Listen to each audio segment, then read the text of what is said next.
అయితే పట్టించుకోదు. బెడ్రూమ్లో పోతుంది, ఇక బెడ్ మొత్తం చదువుతుంది, క్లీన్ చేస్తుంది, ఇక అవన్నీ తీసుకొని బయట ఎండేసి వస్తుంది, మళ్ళీ వస్తుంది, ఏదో అడుగున్నట్టు చేస్తుంది కానీ ఆడదు, పోతుంది మళ్ళీ పోతుంది, ఒక కిచెన్ క్లీన్ చేసుకుంటుంది. ఇక నాకు ఇదంతా కోపం వచ్చి మధ్యలో ఏడుతా, మమ్మీ మమ్మీ మమ్మీ మమ్మీ అని ఏడుతా. అయినా రాదు, అంటారు రాదు. ఇలా కిచెన్ చూడు ఎంత నీట్గా పెట్టుకున్నాము మమ్మీ.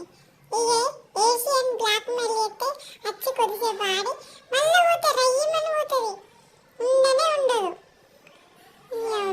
మళ్ళీ పోయింది ఇది, మళ్ళీ గట్టి